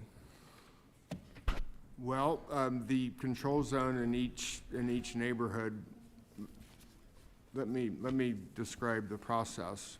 When there's an avian influenza case, there's a circle around that farm. It can be 5 kilometers, it can be 10 kilometers, and permitting needs to be done through those areas. If you have a like poultry farm in that area, you would have to do increased testing, you would have to jump through a few different hoops to get your products moved. So we would support anything that would support that farmer next door to get his product moved. No, I appreciate that. Ms. Stedmer, I had a question about, in your testimony, you talked about how American farmers are forced to rely on China for a lot of vitamins. And you listed some things like B12, thiamine, folic acid that are made almost exclusively in China. You said that China makes about 80% to 100% of various other vitamins. And I'm just curious, why exactly is that the case? And are there things we should be doing with American public policy to start trying to lessen our dependence on China for this stuff? I would say that process happened through time as the economic and environmental pressures were here in the U.S. on those particular manufacturing plants. They went elsewhere into China. And so I don't have a specific answer. If there were any plants that were going to be built, it's going to take time to get those built and then permitting for that to happen. So I think in the meantime, once again, keeping in mind that they come from China, many of those trace minerals and amino acids, and continue to have that thought in mind when we have conversations on a relationship with China. Yeah. So, but there's not like some sort of structural or scientific or technical reason we're depending on China for this stuff. Like we could, if we put our minds to it and made the investments, we could scientifically we could probably do this here in America. Is that your sense? Correct. Yeah. Correct, okay. yes. Yeah. It just seems like, I mean, this is the thing across so much of the country, and certainly in my district in upstate New York, where we have been, the economy has just been hollowed out because we've ceded ground to China and other competitors around the world. We used to make stuff in America, and something as simple, maybe I guess I shouldn't say as simple, I'm sure making vitamins is probably very complex scientifically, but when you're telling me that 100% of these vitamins that our farmers need, we're depending on China for that makes absolutely no sense to me. And so maybe we could look into ways to start making stuff in America again. I'll yield back the balance of my time, Mr. Chairman. Thank you. I now recognize the gentlewoman from Indiana. Ms. Miller? Illinois. Oh, Illinois. We're neighbors. Thank you all for being here. I really appreciate hearing from producers. As a cattle producer myself, I understand the importance of promoting American beef and protecting our food safety in the country. I am concerned that other countries don't live up to the standards that United States has for, say, raising cattle. Mr. Sander, do you share these concerns when it comes to the importation of beef from other countries such as Brazil and Paraguay? You know, we do spend a lot of our time talking about the value of exports to our business, and probably need to also spend as much time about talking about imports. And as you mentioned, Brazil and Paraguay enjoy beef access to the U.S. market, but this needs to be immediately ceased, in our opinion, because they have proven they are either unable or unwilling to adhere to global animal health and food safety standards that we are held to here in the U.S. Thank you. And I do find it troubling that the United States is importing so much beef from other countries that put the U.S. cattle herd at risk for contracting dangerous diseases such as the foot and mouth disease. Could you explain to us what would happen in the U.S. if there was an FMD outbreak and why it is so important to protect our cattle from these diseases?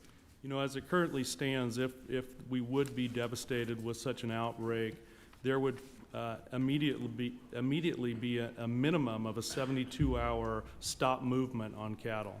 And as you all are aware, we have a perishable product, and we can't stop the production process. The process needs to move. And so among other costly, devastating effects, that would be the one, obviously, that would happen quickly. And we just can't stand to have that type of a disease enter our shores. Lastly, the USDA January cattle inventory report showed us that the cattle inventory in the U.S. has been at its lowest since 1995. What can Congress do to support cattle producers to get that number back up and for us to have a thriving beef market? So, you know, at the end of the day, in the cattle business, we are margin managers. And there's, you know, 3 ways that you can help protect your margins, and that is pay less for your input costs, produce your product more efficiently, or sell it for more. And keeping burdensome costs and burdensome government overreach in check, and helping us to reduce our costs in the production process is absolutely what we need to help us stay profitable and manage our margins. Yes, and we know that inflation is driven by out-of-control government spending and energy costs, so we're going to ramp that back. I absolutely agree. Now, Mrs. Detmer, you mentioned that the pork industry is suffering from a shortage of labor across sectors. What changes to the H-2A program would you believe would make the most difference? For us, making the H-2A program year-round, having those be year-round foreign-born workers would be key. Our pigs don't just grow for 9 months. We need workers 12 months of the year, so that year-round access to those H-2A workers would be key. Thank you, and I yield back. Thank you. I now recognize the gentleman from North Carolina. Thank you so much. I'd like to thank in particular Chairman Mann and Ranking Member Costa for organizing this important subcommittee hearing today. The topic is very important for Eastern North Carolina. Livestock sales are 49% of agriculture sales in North Carolina's 1st District, over 23 million in livestock inventory. The financial situation of our producers is top of my mind every day. In Eastern North Carolina, our top industry is agriculture, to be clear.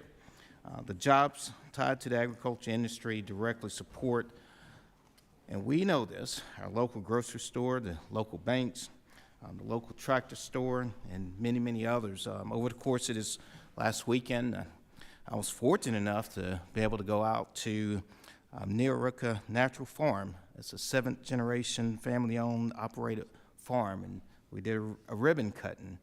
And I'm saying this to say I believe strongly that we need to do everything possible to keep our farmers and producers in business and in good financial standing so that they can continue to feed and clothe the American people. We talked about animal health today over the course of this hearing.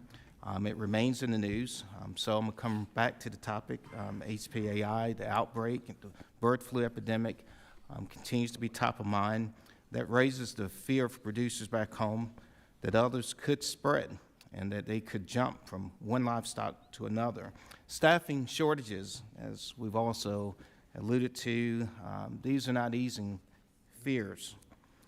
I want to specifically narrow down my question here, Mr. Zimmerman. USDA Secretary Rollins recently announced USDA's HPAI strategy, and turkey seems to not be included. And I would like to know, how has the turkey industry been affected, and what would inclusion mean? Well, thank you. We hope it was just an oversight. Obviously, the price of eggs is in the spotlight now, so we hope that turkey will be included in the future. Turkeys are a more long-lived bird, and so they have more time to be exposed to the virus. So our industry as a whole, on a percentage, and nothing to denigrate the damage to the egg industry, but we've been hit really hard, and we were some of the first to be hit in the previous outbreak in 2014 and 2015. So we just want it to be included, and I think the major point is that we need to treat this as a virus, not as a specific species. This is in dairy cattle, it's in cats, it's in mice, it's in chickens, it's in ducks, and so that any solution to this virus needs to be holistic in approach and include all of us, so we can all, be rid of this terrible virus. Thank you so much. I'm going to see how we can do with the last 2 minutes of my time here. I would love to hear from all of the witnesses, if you can just keep it like to a sentence, a one-liner that could capture what concerns, if any, do you have about the impact of a potential retaliatory tariffs? Whichever way you want to start. I'll start. We import a lot of our baby turkeys and our eggs from Canada. So obviously imports rising, and then Mexico is our largest trading partner.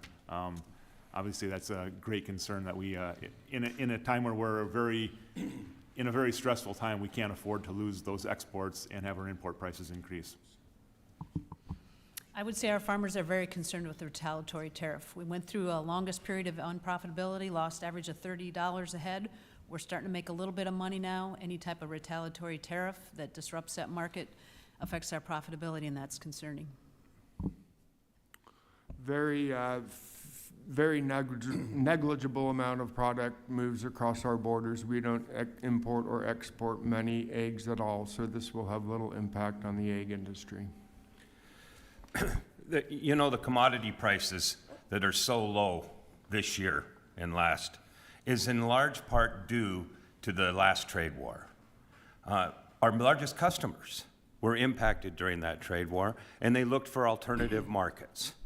And in 2024, we had an average crop, but we lost our average market.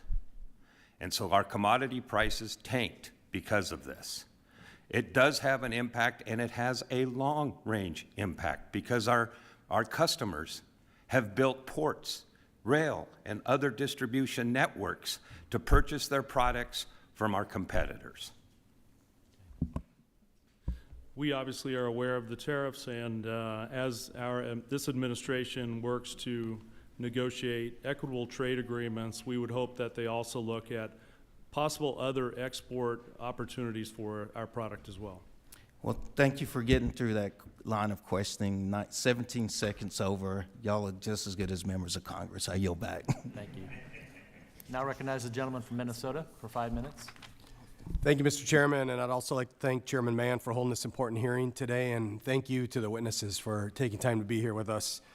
Southern Minnesota is a top region for livestock production, and as I stated earlier, we are a pork powerhouse, and we're very proud of that. It's an honor to represent the hardworking men and women who put high-quality, nutritious protein on our tables.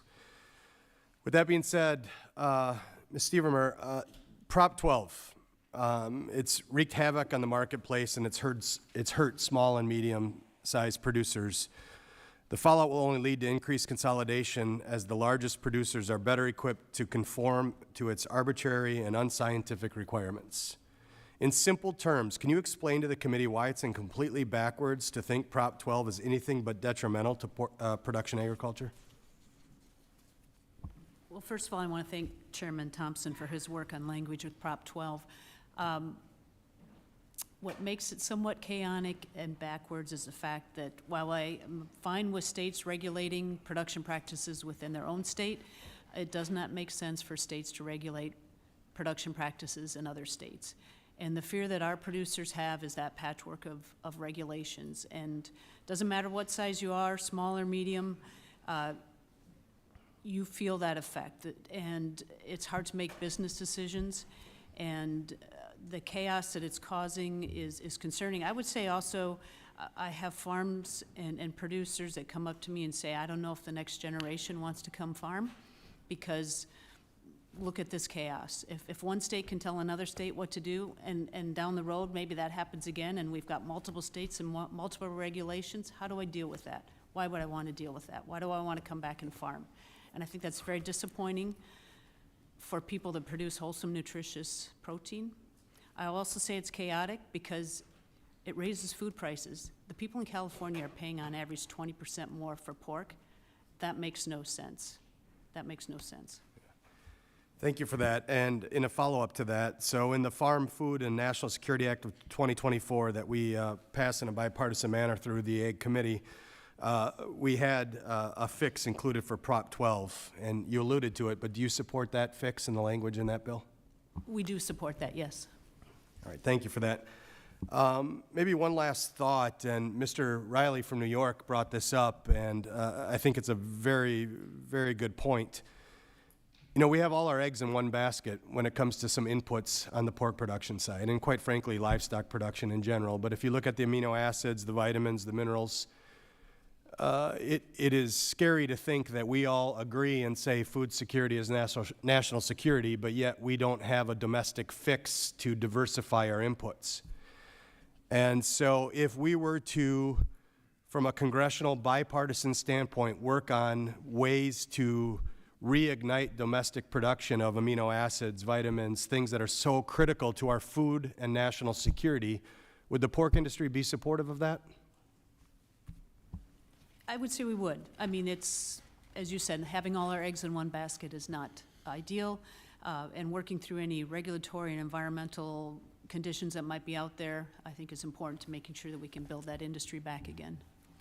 Yeah, so to that point, I mean, these are self-inflicted wounds that we've put on ourselves, right? So we have regulated ourselves out of the marketplace to the point where our only conclusion is our customer or the deal is to be made with China. And so I think it's high time that we, again, in a bipartisan manner, work together to figure out how we can bring some of this production back to the United States. Mr. Zimmerman, I think of you often. You're a second-generation farmer, and most of your adult life you have lived as a farmer through very tough times. And so you look at the perfect storm we have going on now with high-path avian influenza and AMPV. How have these diseases separately impacted the economic livelihoods of Minnesota turkey growers, and what advice would you provide members of Congress and the USDA, and how can we best combat these impacts simultaneously? Yeah, as I said in my oral testimony, this has been a 1-2 punch to our farmers. I'm seeing the next generation of turkey farmers just throw up their hands. They can deal with one thing. HPI has been great because there's been indemnity. With AMPV, there has been no indemnity. So including AMPV in the livestock indemnity program would go a long way to provide some assurances to the next generation that there is some support there when they have these, these type of viral outbreaks. But more importantly, let's find a solution. We've been dealing with HPI since 2014. It's time to move on. We've spent the money on biosecurity. We need to look at vaccination. We need to get the trade issues straightened out, and we need to work towards a long-term solution because we cannot survive. We will not have a poultry and egg industry in this country if we have to continue to live with the HPAI. Well, I've seen your kids and the way they love farming, and we owe it to them to get this right, to give them hope so they can be the third generation to take over your farm. So with that, I yield back. Thank you. I now recognize the gentleman from California for 5 minutes. Thank you, Chairman Mann, Ranking Member Costa. Appreciate you calling today's hearings, and thank you to our witnesses. Certainly been an informative discussion. Special welcome to my good friend and constituent, Mr. West. Nice to see you on the other side of the country here and see your friendly face. Thank you. Yeah, I represent one of the largest dairy and poultry districts in the country, and certainly share a lot of the concerns that have been raised here today. You know, with the depopulation of over 160 million birds and the, you know, the impact to consumers and wholesale prices and everything else, I mean, there's a lot to be concerned about. And frankly, some of the chaotic activity that I've experienced since my arrival here in Congress 2 months ago hasn't always reassured me that we're doing what we need to do. Having said that, I certainly think, you know, the $100 million funding that Secretary Rollins has announced and is moving forward with is the bright spot in this. And Mr. West, you and I have talked about extensively the importance of the vaccination strategy, right? I'm hoping, well, I'm just curious if you could lay out for us what you think, you know, how those funds can best be utilized, and you know, what we can do as members of this committee and members of Congress to best utilize, you know, our time to support those efforts and make sure that that we do have an effective, you know, response strategy. Because, like I said, I certainly a lot to be concerned about. So, if you could walk me through, you know, your thoughts on the best use of those funds and how we can best support that. Absolutely. Thank you for the question. I think those monies need to be spent everywhere around avian influenza, Mr. Gray. I think that it needs to start with industry groups. And I've said, I believe twice this morning, that we have established an industry group that is really excited about meeting with USDA and getting an action plan put in place. We need to be looking at things like monitoring out there in the field. We need to look at test results. We need to manage processes on the ground that we don't have guidance for at this point. And I think it makes it that much more important for us to work with government to make a clear path for everybody. Nobody wants high egg prices. Nobody wants empty egg shelves in the grocery stores. We want this problem to be over with, and I think if we work together, we can sure do that. I appreciate that, and I'll open up the question to the rest of the panel, just a sense of what barriers or hurdles do you all see that we can be helpful in clearing as we head down this path? Open-ended question to any members. Sir. Surveillance is key, and fully staffing our surveillance teams at the state level is very important, because if we don't know where the virus is, we can't even begin to control it. So I know recently in Minnesota that some funding has been frozen, and our state is wondering how we're going to continue to, you know, even do basic surveillance for HPAI. So that's key number one. But then our strategic initiative, which I outlined in my written testimony, again, it's very similar to what Mr. West is talking about, getting the best and brightest in the industry together and coming up with solutions and looking at how we can use potential solutions such as vaccination to finally rid ourselves of this virus. It's going to take a lot of time and effort to come up with that plan, and we need some help, you know, getting the people together to formulate those solutions. Appreciate that. Thank you all for your efforts, and please consider my office a friend and ally in addressing, you know, these, this very serious situation. And thank you all, and I'll yield back the rest of my time, Mr. Chairman. Mr. Chairman, may I rise for a point of order? Go ahead. I'd like to enter into the record Milk Producers Council of California letter that was addressed to me. I made reference to it in my opening comments about the impacts of the poultry industry and the dairy industry with high-path avian flu. And the dairy industry, like the poultry industry, has been made available to participate and file for emergency assistance for livestock, honeybees, and other farm-raised animals. And so that's helpful with this ELAP application for milk losses due to high path. However, the hope has been put on hold to a stop in payments for USDA, and Milk Producers Council wanted to raise that to our attention, and if we can enter the letter to the record, I'd appreciate it. Thank you. It'll be entered. Thank you. Now recognize the gentleman from North Carolina. Thank you, Mr. Chairman, and thank you to all of you that have been very patient on the panel today. There have been a series of questions that have popped up again about California's Prop 12, and just for the record, we know California's Prop 12 requires pork producers to increase space for their sows if they want access to the California market. It effectively banned gestation crates, a common enclosure used by the industry to protect sows and piglets during pregnancy and after birth.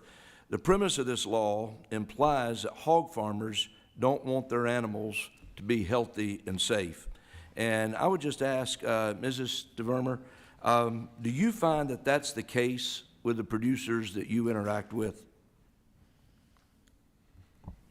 The producers I interact with work closely with their veterinarians and consultants to make the best choices for their farming operation based on their management style.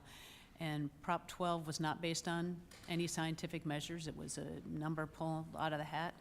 And once again, we producers in other states had no opportunity to provide feedback, and yet it affects us. So that's part of our concern, is that patchwork and that over-regulation on our industry. So California's law also seems to take an entirely different approach to animal safety than longstanding producer and veterinarian practices. And I wonder if you could confirm if there was any science really put in behind this decision. No science put behind it, just arbitrarily picked out a number of 24 square feet. Okay. Well, I understand Prop 12 went into effect just about a year ago, and I wonder if you could take a few moments to talk about the extremely difficult decisions that producers are facing on whether or not they comply with a forced mandate from California or try their best to find another market to sell into, both of which are extremely costly in the process. Can you talk a little more about that? Yeah, producers are, making business decisions, whether they should incur costs to comply to Prop 12. And while there may be some premium involved with that, there's no guarantee that premium is going to last for a long period of time. Plus, there's no guarantee that there's not going to be another state's regulation come along with a different square footage that would affect their businesses. So irregardless of your small, large, medium, compliant, non-compliant, you're concerned about that patchwork of regulations. I would say that it's gone beyond the U.S. Our trading partners, Mexico and Canada, are concerned about Prop 12. It's disruptive. I mentioned earlier that we bring piglets down from Canada into the U.S. Minnesota and Iowa are a couple of states that give a lot of those piglets. Canadian producers are affected by Prop 12 then. And so, they're just struggling to see how that can affect them in that chaos. And I will state it again that within California, the USDA chief economist study showed that pork prices rose 20%. So it's affecting us as producers. Our costs are going up, but it's affecting consumers also. Thank you. And I think you make a great point about worrying that there's going to be continued fragmentation in state laws if Congress fails to act, and I think that's going to be critically important. I want to turn to Mr. Sander, if I may, for just a moment. I did note in your testimony that California's Proposition 12, which largely focused on the hog industry, is of huge concern to the National Cattlemen's Beef Association and its members. And I wonder if you take a moment just to explain why this is so worrisome to you and other livestock producers. Thank you for the question. It becomes concerning for us when a state that produces less than 1% of the domestic hog production in the U.S. starts dictating animal husbandry practices to the rest of the country. We believe in the cattle industry that, I personally have spent the last 50 years, I'm not that old, but I started really young, learning how to do a good job of raising livestock and animal handling and animal husbandry practices. And we are literally the original stewards of the land and of the animals, and we believe that those decisions need to be made with us, not just one state. Well, thank you very much. And Chairman, with that, I'll yield back balance of my time. Thank you. I now recognize the gentleman from New Mexico. Thank you, Mr. Chairman. Thank you, Ranking Member. I appreciate the ability to wave on to today's subcommittee hearing. I represent New Mexico's 2nd District, the chili capital of the world. We produce the largest amount, over half of the country's onions in June and July, and we're also home to the Wild Turkey Grand Slam. You can hunt a Rio Grande, Merriam's, and a Gould turkey in my district, which I'm very proud of. However, we're here today to talk about livestock and dairy. two really critical industries to my district as well.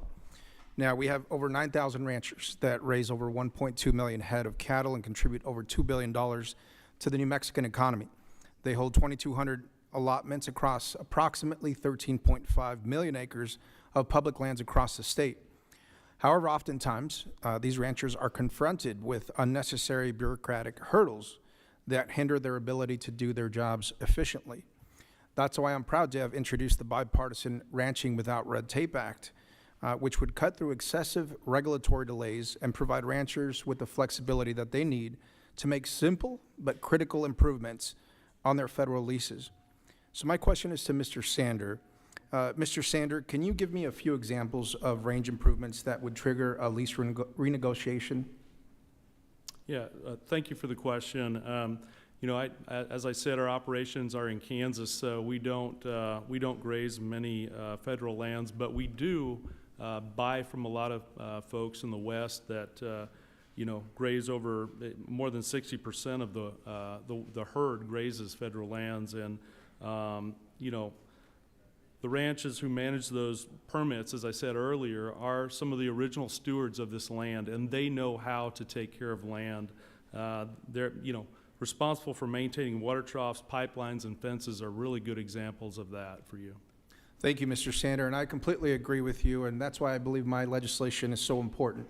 And it makes common sense to cut through that red tape and cut through that regulation and not have to renegotiate a lease with the BLM or another federal land management agency. Is this something that you'd commit to working with me to help pass this legislation? Absolutely. Thank you so much. It's also important to emphasize that this bill is not about shortcuts or sacrificing environmental oversight. However, there is another bill I want to get to before my time expires today. Also another bipartisan bill I've introduced called the Grazing for Wildfire Management Act with Mr. LaMalfa. We know that well-managed grazing plays a crucial role in wildfire mitigation by reducing fuel loads. The Grazing for Wildlife Management Act would make it easier for ranchers to access public lands to reduce some of those fuels and prevent catastrophic wildfires like those in New Mexico, two of the largest that we've seen in just the last year alone. Mr. Sander, from your perspective, how would targeted grazing in these areas of increased fuel loads both contribute to wildfire prevention, overall land health, and help ranchers? Yeah, again, we've learned a lot over the years, over many years, of how the symbiotic relationship between grazing cattle and the environment can work amazingly well at helping to not only reduce the undergrowth and the fuel that's there for fires, but also slow down the flames in the process if and when a fire does ignite. We are 100% supportive of this initiative as well. Thank you so much, Mr. Sander. And look, one of the things I appreciate about serving on this committee is that we get to work with our colleagues on common sense legislation that we hope eventually makes it into a viable farm bill as a vehicle to get this passed. And so I'm looking forward to working with my Republican colleagues on both of these initiatives, and certainly anticipate and look forward to the support from the livestock industry, cattle growers in my state who also support both of these pieces of legislation as well, and that supports livelihoods in rural communities.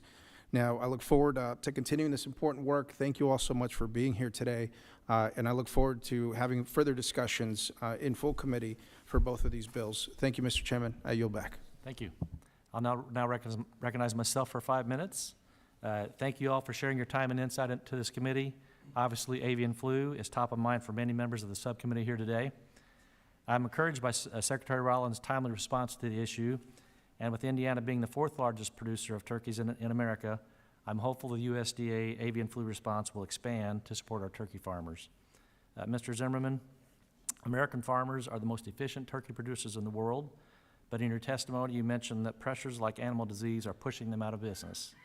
What policies can Congress consider to keep our turkey farmers on the map, and is the primacy of American turkey production at risk if Congress does not prioritize these issues? Thank you. Specifically concerning AMPV, including that in the livestock indemnity program would go a long way to adding certainty to our industry. One of the major concerns I hear from younger growers right now is they aren't able to get financing because their bankers don't know how they can survive with losing 30, 40, 50% of their flocks. So providing that certainty that there is a backstop to these losses would be a godsend to our industry. Outside of that, just certainty in our high-path avian and influenza response. As I mentioned, staffing to make sure that we are actively surveilling for this virus, and that I'm very thankful that USD now has a very concrete plan to move forward, and we do hope that turkey is also included in that plan. But just that provides a lot of hope to our growers that maybe there's some light at the end of this tunnel, because God knows we can't survive doing the same old thing we've been doing for the last 10 years. Thank you. Recently, egg prices have been all over the news. Egg prices are high and are an anomaly in Indiana. But at one state in particular that has grown used to high food prices. Since passing Prop 12, residents of California have been subject to historically high cost of protein, and now Californians are unable to cushion themselves from the impact of supply shortages. But this state initiative has trickle-down effects impacting farmers in my district 2,000 miles away. Mrs. Stevermer, if Congress fails to include a solution to Prop 12 in the upcoming Farm Bill, what implications will there be for our farmers and the purchasing power of consumers and the integrity of our food supply, especially under strains like animal disease? If we don't address Prop 12 and the patchwork of regulations is allowed to continue across the country. So one state puts in a regulation that's slightly different from the next one, and now all of a sudden we as an industry are trying to market our pigs and raise our pigs to a variety of regulations. It will be chaos. And as I mentioned before, the next generation looks at that and says, I don't want to be part of that. And so we will lose a generation of farmers. And consumers will have to pay more for their food prices. Thank you. As everyone is well aware, President Trump's tariff on Mexican and Canadian goods went into effect this morning. I know the potential of a trade war brings anxiety for producers in my district and across the nation, but I also know tariffs can be a way to make sure our trade partners hold up their end of the deal. Mr. Sander, where have our trade partners most abused our current trade agreements? A good example that comes to my mind is, we've allowed Australia to have access to our markets here in the U.S. for many years, and we have not been able to send even $1 of our product into their markets. And so I believe that's an example of a market export market that needs to be held accountable. Thank you. Mr. Zimmerman? I would reiterate, Australia and New Zealand have pummeled the sheep industry with lamb imports for decades. So when unfair trade practices like that are occurring, tariffs are definitely warranted. They have all kinds of advantages that we don't have in the United States, and it's important that we try to level the playing field. So I think in the face of such unfairness, we need tariffs. Thank you. Well, with that, I'll yield back the rest of my time. Today's hearing has been a perfect example of why the livestock sector. Oh, he showed up. Yes. Thank you, Mr. Chairman. I appreciate it, and thank you for allowing me to wave onto this. You were all here at a very timely juncture, as the chair has just noted, both in American history, but what it means to farmers across the country. As a guy from Iowa, sixth-generation family farm, these impacts are felt across not only my 87,000 family farms in Iowa, but across the country. We know that our farming communities are facing significant challenges, from rising input costs to the ongoing diseases like bird flu. I'd like to begin today by talking specifically, Mr. West, Mr. Zimmerman. You know farming isn't just a job. For many of us, it's a way of life. And diseases like bird flu and AMPV threaten our farmers' livelihood and the very future of their ability to farm. In the last year alone, Iowa's farmers have lost over 500,000 birds to AMPV alone, particularly in our turkeys. Mr. Zimmerman, I'd like to ask, is there a single USDA program that offers financial assistance to turkey producers impacted by APV? No. That's right.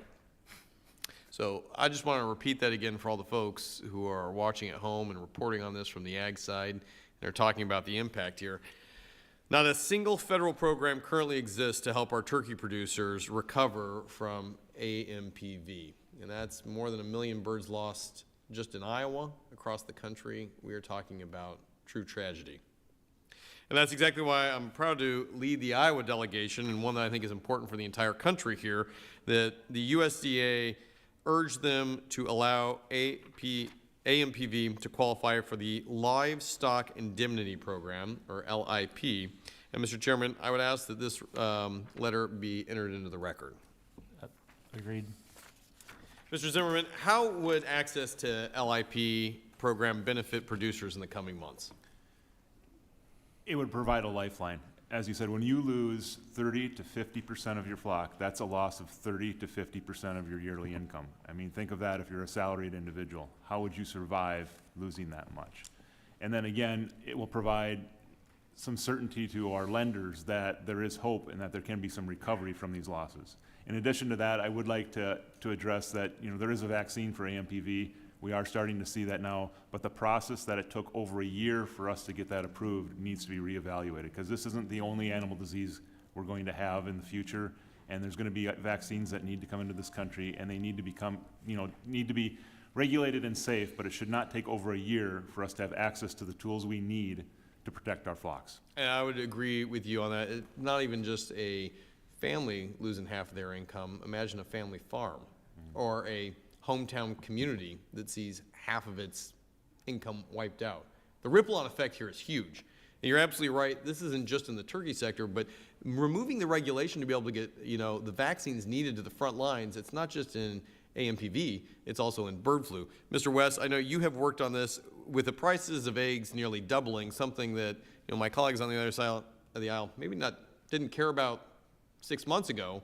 Now it's all they can talk about. But the reality here is that a lot of this is being driven directly by bird flu, driving up costs, both at the supermarket, but on my breakfast table when I'm trying to feed 6 kids. I want to check with you on this. How are farmers' access to critical vaccines prevented by the spread of bird flu, while at the same time, if we could get these flu out here, not only would we help keep more flocks, we'd help drive down costs for consumers? I'm not sure I understand the question. Is the question the availability of other vaccines aside from avian influenza? Yeah, great clarifying point. Both the access to them, the regulatory items that Mr. Zimmerman just highlighted, and then being able to field that in a timely fashion. We have had 0 issues with vaccinations and vaccine to have inventory on our farms to this point. I can't speak to what's going to happen in the future, but the vaccines that we need and use are readily available at the moment. Would you consider them critical for the success that you've seen in fighting bird flu? Absolutely. Would you like to see that model replicated when it comes to fighting things like AMPV for turkeys? Yes. I would like to see avian influenza vaccine implemented and put into place and put into execution. I would agree with you, and I think that there's a good pathway that you've highlighted here. Thank you, Mr. Chair. With that, I think we can all see the importance of the government getting to work on this to help communities in need while this is ongoing. With that, I yield my time. Thank you. Today's hearing has been a perfect example of why the livestock sector is so important. As mentioned earlier, agriculture is incredibly interconnected, from the producer to the feedlot and from the harvest facility to the distributor. Every role is important to delivering protein to the market and to our consumers. To our witnesses, thank you for being here today.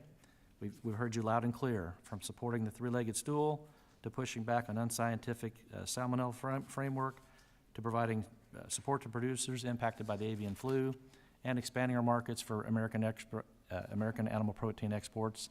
We have our work cut out for us. I look forward to working with all of you in the livestock issues that are so important to America, and as we reauthorize one of the strongest farm bills yet. Under the rules of the committee's hearing, it will remain open for 10 calendar days to receive additional material and supplemental responses from the witnesses to any questions posted by a member. This hearing of the Subcommittee on Livestock, Dairy, and Poultry is now adjourned.